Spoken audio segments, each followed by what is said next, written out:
Hello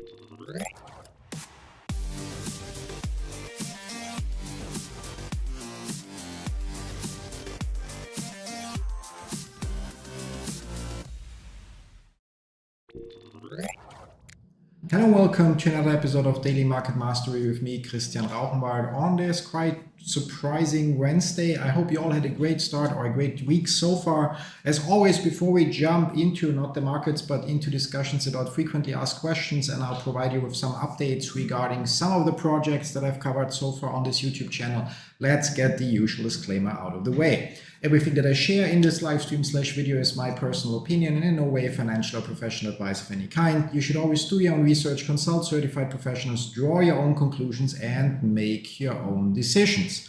With that said, let's start off with some news. As you may have seen already, let's push that button. Pi Network finally announced the launch date for the open network.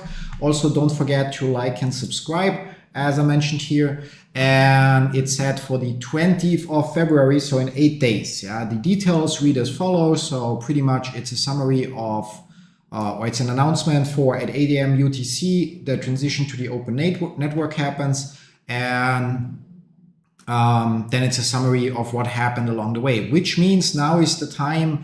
I mean, the time was already before, but now is still the time to make sure that you have your mainnet checklist completed, that your referrals are active, or if they aren't active anymore, remind them that Pi is about to reach the open mainnet and the grace period is about to end, so they get their KYC done. It's also still the time to invite new people to the project, because there's still 8 billion people on this planet that are not using Pi Network and therefore are not claiming their free Pi coins.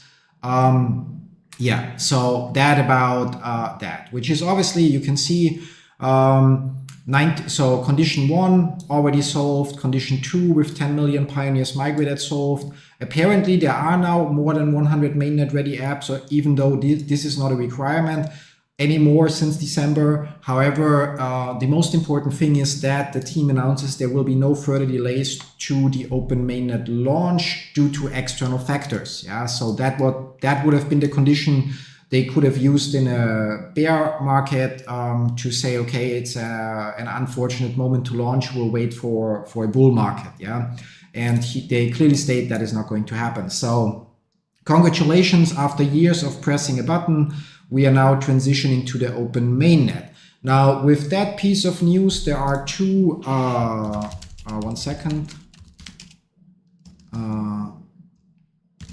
two other pieces. Just gonna pre-write something. Two other pieces of news. First of all, OKX is the first exchange that's going to list Pi on the 8th of, on the 20th of February. And the way it works is somewhere in today, actually, unless that is a typo, deposits will be enabled. Right now they are not. Here, by the way, your link if you don't have an OKX account. Oops, wrong link, sorry. Wrong link. How can I delete my own message? I don't see the drop down. Gabby, if you can, please delete that message. So that is the second one is the right link. The first one just goes to an outdated version of my homepage. Yeah. I said I don't see the pop down to remove the message. So Gabby, if you have the permission, please remove the first message with the wrong link. Yeah, so this is the right one, yeah, af.boait.it/OKX, yeah. So, and deposits will be enabled already at least before the open mainnet, allowing you to deposit. Then a so-called call auction will take place that takes an hour on February 20, and then the trading will start. And then a day later in the morning, the withdrawals will also be enabled. Yeah, we're gonna cover the call auction in a second, but yeah. So this is the first exchange that I could find and notice that will list Pi on the day the open mainnet launches, or at least wants to. So if you plan to buy more Pi, if you just want to get rid of your Pi, yeah, this is going to be the first place you can do it. I hope it's available in your country. I don't know in which countries OKX is not operating. So, but obviously, like so often in those spaces for European users, it should not be an issue. I, however, don't know how it looks for the US or for users in Asia. Either way, if you follow the link that's in the chat, so the second link, then you should be, you should see if it works for you, if not, yeah. If it doesn't work for you with OKX, I'm sure there will soon be other exchanges that pop up and will also potentially list Pi.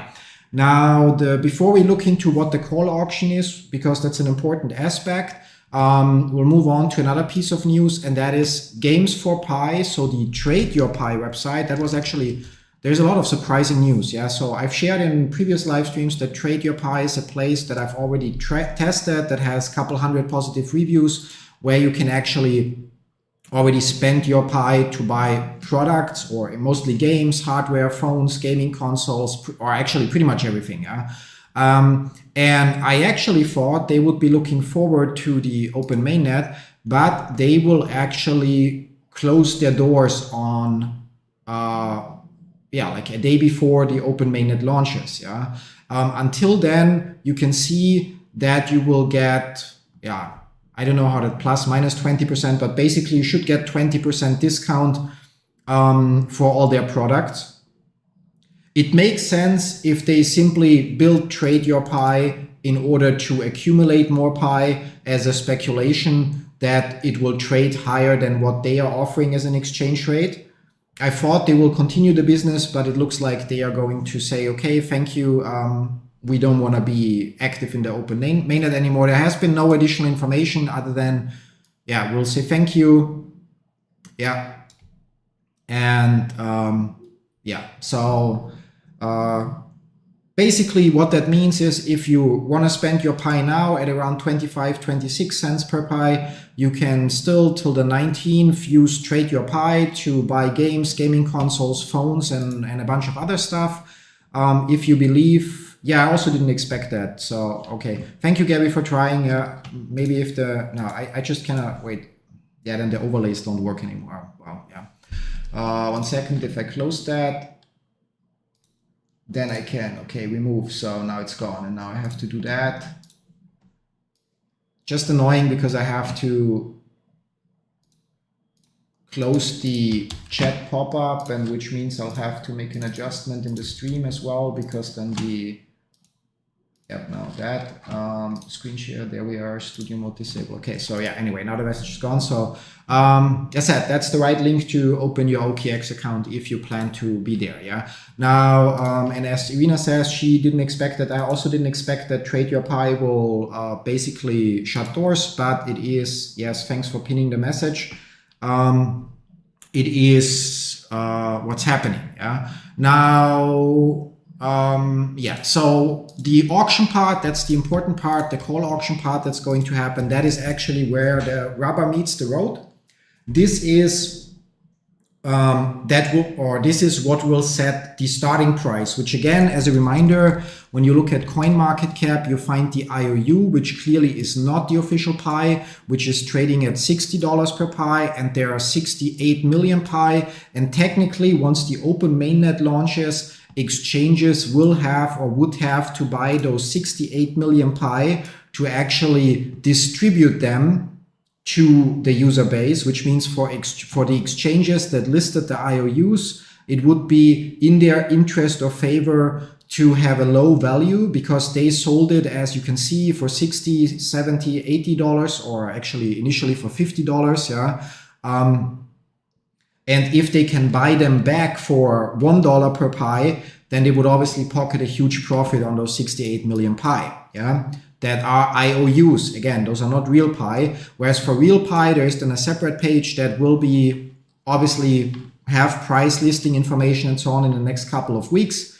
But yeah, so as far as the auction goes, it works this way. For Pi Network, it lasts an hour. And during that hour, people that have an OKX account and either want to buy Pi coins or want to sell theirs will be able to submit their orders. So you could say, okay, I'm willing to buy 1,000 Pi at 1 cent per Pi, or I'm willing to, if you're one of those maniacs that believes in the $314, $314,000 per pi global consensus value, yeah, then you will be able to say, okay, I want to sell 1 pi or 10 pi at $314,000.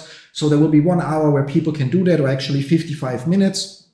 During those 55 minutes, you can also change your orders and so on. Then the last 5 minutes, you will not be able to change your orders anymore. This is very important, yeah. And then, based on all the orders that are submitted, the OKX system will calculate what is the actual starting price. So what is from all the orders, what is not exactly the middle value, but the value where the most orders get executed. So where the most volume is created, yeah, which means it's the value where basically kind of like, yeah, where there's some kind of agreement, yeah. So if everybody would say, I want to sell at 314,000, but then the people that want to buy say, I want to buy at $0.001 per pi, then I have no idea what the starting value would be, but it would be interesting to see. But basically, based on all the orders submitted within the first hour, there will then be a starting price. The orders will execute. With that, we have a starting volume, and then we'll take it from there. So the 20th of February will be quite interesting for Pi Network. Assuming that OKX doesn't run into any technical issues with their implementation of the deposits, and the deposits are for them most important, and then for users the withdrawals will also matter. It's gonna be really, really quite interesting. So that about that. What else is there to mention? I'm honestly surprised that the team picked the 20th of February. I don't know if the date has any significance. I mean, if it would be the 22nd, it would at least be 22/2/2025, yeah. But I actually thought they would pick 14th of March. It's not that far away. I mean, honestly, after almost 6 years, what's difference does it make if it's 4 weeks later or 3 weeks later? But the 14th of March would have offered to say Open Mainnet launched on Pi Day 25. Yeah.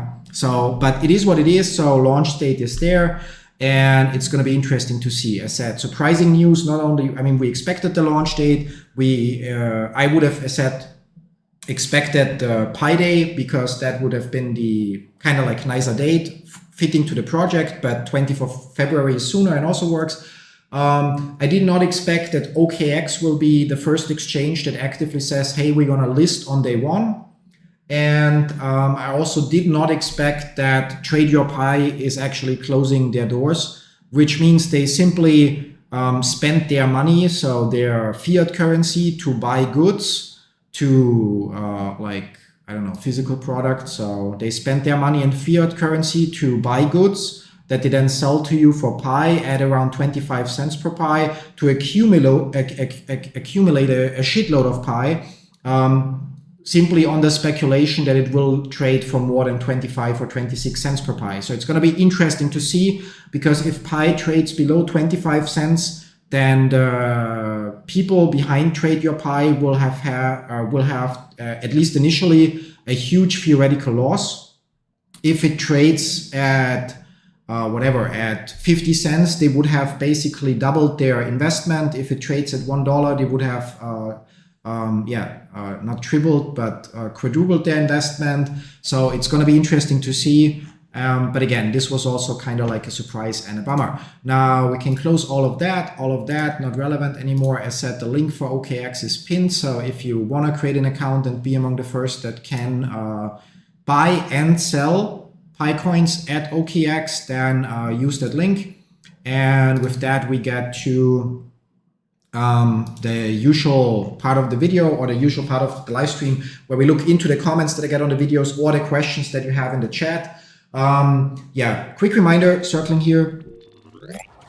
So first of all, you have to be a subscriber for at least 1 day so you can ask questions in the chat. That is mostly to prevent people, or not people, but bots from showing up and just spamming some scam stuff. And it doesn't hurt, because if you want to take up my time to get answers, subscribing doesn't cost you anything, but it makes a difference for me. As said, additionally, don't forget to hit the like button. That really makes a difference for me, so it doesn't take you any time. So like button now, please. And what else is there to say? So that's about the subscribing, and I wanted to say something else, but my goldfish brain already. Oh no, yeah, that's what I want to say. Obviously, now with the Pi launch date or Open Mainnet launch date coming closer, don't forget to also share this video with your community if they, unless you want to share OKX and all that stuff with them yourself. But other than that, like, feel free to just share the link with your community or people that you know use Pi Network, so they also stay up to date. Yeah. And yeah, with that, I'm actually going to have a sip of coffee and then we'll circle back. So if you have any questions further, share them in the chat. If you cannot share them in the chat because you haven't subscribed yet, smash the subscribe button. And then tomorrow, during tomorrow's episode of Common Chaos Live, you will then be able to ask your questions. Yeah. With that, we look at the comments. So yeah, there's somebody asking if I can do a video on Pi Chain Mall. Unfortunately, I cannot. Because why can I not? Yeah. First of all, I don't have any available Pi, which means whichever vendor I pick in Pi Chain Mall. 1 second, I'm gonna just grab my phone and just have to switch the app there. 1 second, Pi browser, and then push this button here, and then here we go. First we go home, and then it should be. I don't know if it was pcm.com or if it was actually pichainmall.com. Nope, that's not it.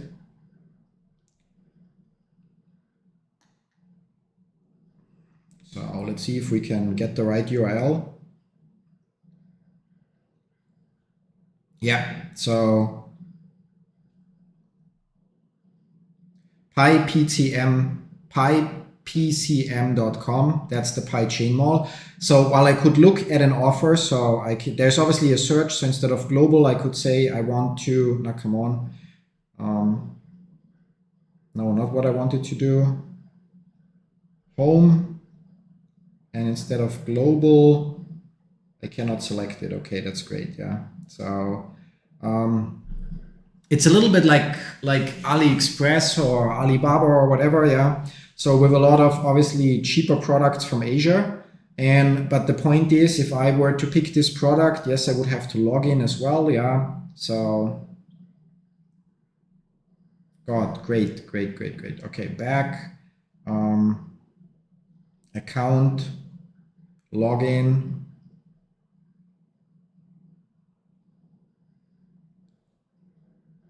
We are thrilled to announce the launch of our new, yeah, blah, blah, blah, blah, blah, blah. Bind change, okay. Send verification code, confirm.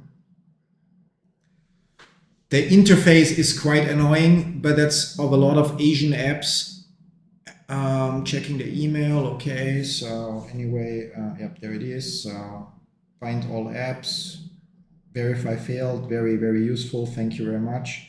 Anyway, I'm logged in, which means I should be able to check. Can I change the location? Yes, I can. So let's change it to Germany. Am I blind? That's not even alphabetical, or huh? Am I stupid? Like, G for Germany. There is no Germany. Okay, I don't exist.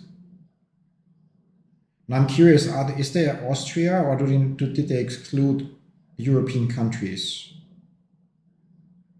There's Austria at least. Okay, so if we select Austria, and then we have a few Pi India store. Okay, so Pi Chain. So I cannot do a review. Yeah, long story short, because I don't have any available Pi. My next Pi unlock in May or so, or April. So which means even if I would pick a vendor there, I don't have Pi to buy anything. So which means I cannot test. Yeah.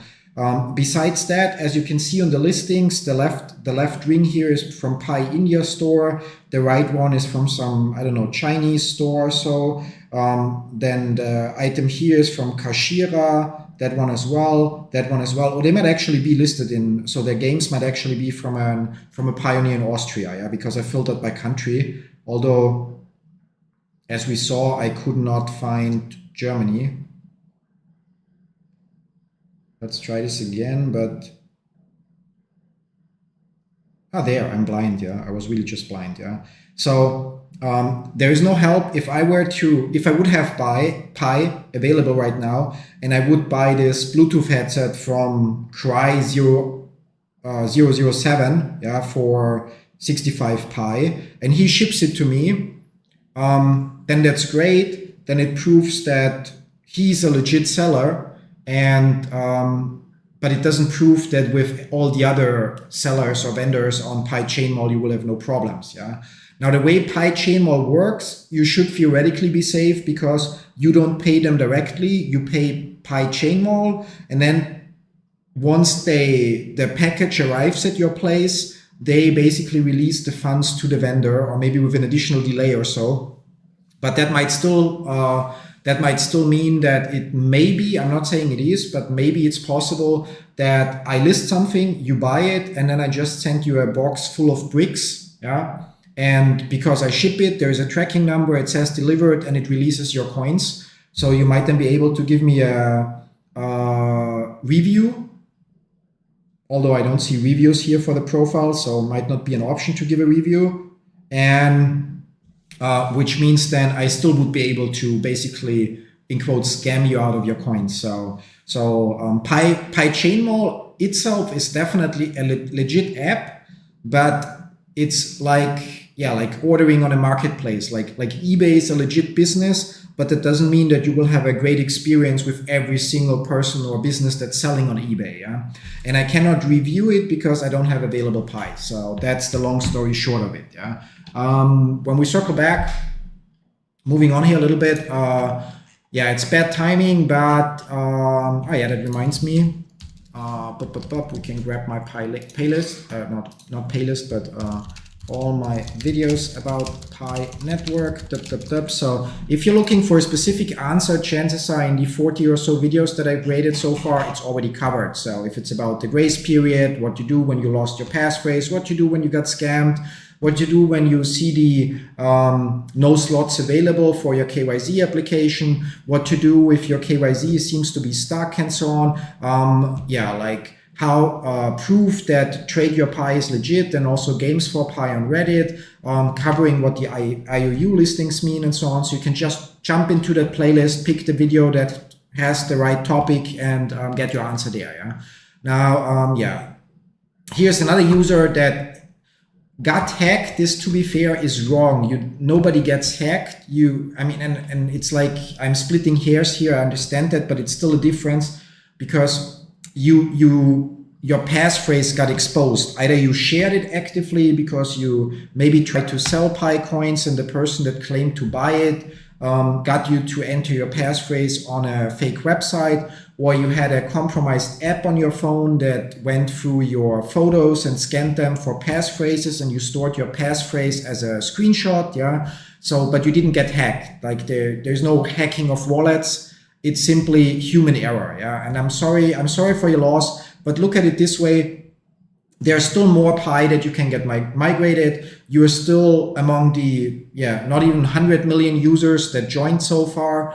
And there is still 8 billion people that you can invite to increase your mining boost. And especially now with the open mainnet, it should be even easier when you have proof, hey, it's a real cryptocurrency, which we already knew since 21 when the official enclosed network launched on the blockchain. Yeah.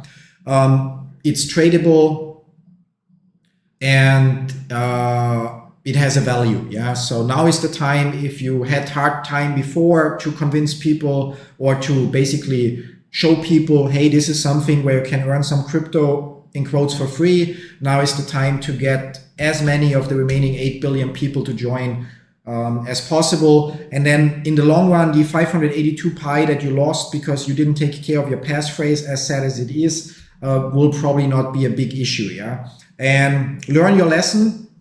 Everyone, we covered that, I don't know, in almost every episode so far, but this is not a safe way to store your passphrase. So any kind of note on your phone or text document on your computer is no way to store your passphrase. taking pictures or screenshots of your passphrase is also not secure. Yeah. So I'll try to keep this as short as possible, but the most secure solution would be if you get some metal engraving for passphrases, and then you do not engrave the all 24 words, but you get 3 of those, and the first 8 words go on 1, second 8 words go on 2, and then the last 8 words go on number 3, and you store them in 3 secure different physical locations, which would translate to having deposit boxes at a bank, yeah, or at 3 different banks, which is hugely inconvenient, but that would be a secure way to store your passphrase. Yeah.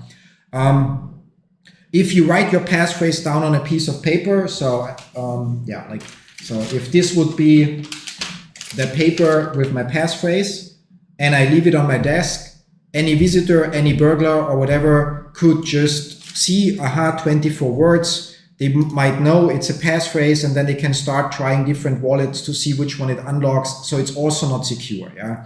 If you have a safe at home and you write down your 24-word passphrase and put it in the safe, you still are not really secure, because you still have the risk that somebody breaks in. Maybe your house burns down and your safe isn't fireproof, or maybe for some other reason the paper deteriorates and you cannot read the words anymore, or whatever else happens. Yeah.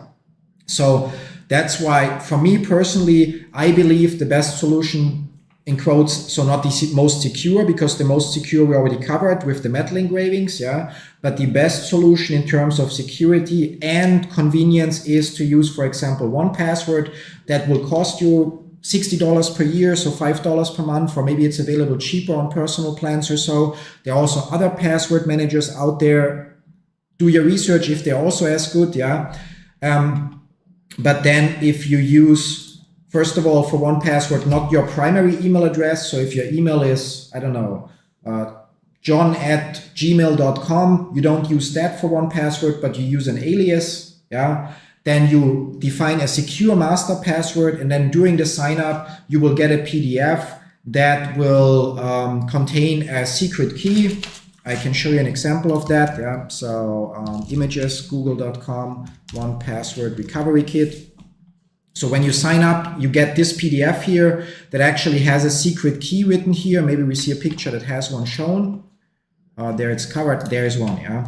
So this secret key, and then you print that paper, but you don't store all of it, because it also would contain your email address. Yeah. You remember the email address that you're using. So the alias, so instead of john@gmail.com, it would be john plus something @gmail.com. You remember your master password. You do not write it down in the same place with the secret key, and you only store the part with the secret key, and that you can store, for example, in your safe, or you can print it out 10 times and store it at your home, or even give it to your parents to keep safe for you or so. Because if somebody finds that piece of paper, they will only know the secret key. They will not know which email you used, and they will not know your password, which means, hell, they might not even know that that secret key is for 1Password if you, as said, cut out the secret key and or don't even cut it out from here, but write it down separately. So they will have no idea what it is for, which means even if somebody finds that piece of paper, they will still have no access to your crypto wallet, because your passphrase is stored in the vault within your 1Password account, and it is encrypted with your password and the secret key, among other things. Yeah. So, and the benefit and convenience is you'll have your passphrases when you need them available on your computer, on your phone, pretty much every device that you're using. You will have all your passphrases, and you can use it, as you can see, for all your other credentials as well, and even store passkeys. So yeah, that's, in my opinion, the best balance between convenience and security, where you only have to remember the email address that you used, so the alias email address, and your master password, and it's safe for you to print out the secret key and store it wherever you want, because even if somebody breaks in and finds the secret key, with that alone, they still can do nothing. Whereas if you print out your passphrase and somebody finds that piece of paper, they have instant full access to your wallet. Yeah. I know it again got longer than I wanted, but it's an important topic. Keep your passphrases safe. And if your wallet got hacked, got hacked, again is the wrong word. If you exposed or compromised your passphrase somehow, you'll have to, as explained in this video, create a new wallet and then go to your mainnet checklist and update. Have to check, 1 second. Let's go here, let's go there, Pi. So in your Pi Network app, you then have to go to mainnet checklist, and then you have to update it in spot number 3. So the third point here that says confirm your Pi wallet, and then also in point number 6 to sign the agreement again, and then future migrations will go to your new wallet. Yeah. With that, actually, we're already at the end of today's stream. PD, we covered an astonishing 2 comments, but we also got to share some great news. So switching back here, JJ, sorry, I will address that real quick. Actually not from JJ, but from, thank you Gabby, by the way, for reminding me, from Bana J Lani. So that's the last thing we address real quick. I'm gonna say no. So I don't think Binance will list Pi because it's a tier 1 exchange that doesn't just randomly list coins, but actually charges listing fees from what I recall. Yeah. So if Pi explodes, then yes, they might list it at some point because they also want to make some money. But otherwise, Binance will definitely just wait until the core team says, will you please list us? And then Binance will say, yeah, if you pay us $2 million, we will. Yeah. So I would not expect it. The reason why people believe Binance might list it, because Binance has their own platform that lists coin prices, and up until a couple of weeks ago, the IOU was not mentioned here. And just because it's mentioned here, they assumed that it is on Binance or will be on Binance. Yeah, but fact of the matter is, Binance just has their own interface, just like CoinMarketCap. Yeah, so, and they are just showing the price for Pi IOUs, just like CoinMarketCap, but that does not mean that it will be listed. Yeah? And I'm not sure. Let's double check. Last thing we do, Binance listing fee. There you see. Binance asked for 15% of the token supply. Yeah, which means if that's still their number, they would basically ask for 15 billion Pi tokens as a fee to get listed. Yeah, and so Binance accused of charging 100 million listing fee. All listing fees will be open and, they are listing price. Okay, $14,000. Okay, no, that's different. That's Kraken. Okay. So is there a Binance listed on this one? Binance listing fee 1 million. Yeah, that you have to pay $700,000 and then 250,000 worth of your token. So it makes no sense to list on Binance for that price, because that's money that the core team would have to bring up, and they would have to give away $250,000 worth of Pi coins. If Pi trades at a high value, that's not a lot, but if Pi trades at a low value, that means giving away $1 million or millions of Pi and paying $750,000 just to have it listed on the exchange. So yeah. So, especially you have to, again, like really the last thing to finish here. You shouldn't forget that Pi is all about building an ecosystem where you can use Pi coins to use it in apps like Pi Chain Mall, or use it in apps like the Fireside community and any of the other apps that are already there and that will come in the future. Pi's main function is not to be listed on exchanges. It has to be listed on exchanges so people can either cash out or buy, yeah, but that's not the main purpose of Pi. Pi wants to be a utility coin that you use to use certain services, yeah, and that you use obviously still for transactions, but so I don't think a Binance listing is going to happen. Your best chance right now, if you either want to sell Pi coins, or if you think it will launch cheap and you can buy more, your best chance is use the pinned link or the link in the pinned message to jump on OKX. Yeah. And but that's really the last thing for today. So really quick. Yeah. So Pi browser. Oh, come on. Home button here. Wallet and unlock wallet with Face ID. And there we go. I hold exactly 0 pi available right now, and I have 2,200 pi locked up. Yeah. And everything beyond that is, yeah, like, I know you see that it says 4.3 million here, but transferable balance you can see is 204. Yeah. The rest is from referrals. And if you consider that out of almost 33,000 referrals, only 2,500 are still active, I will only get I will not get 1 million or 2 or 3 or 4 million pi or so, but it will be much, much less because most people sadly just lost interest. Yeah. And even if they come back, if they don't complete KYZ before the end of the grace period, then I still would lose anything I earned from them that's older than 6 months. Yeah. So, so it's hard to say how much I will have in the end. It will still be a decent amount, I'm sure of that, but I also put in a lot of hours and work to bring people to the project. But the big number there at the top, is not what I'll get. Yeah. Anyway, so with that, hide this, push that.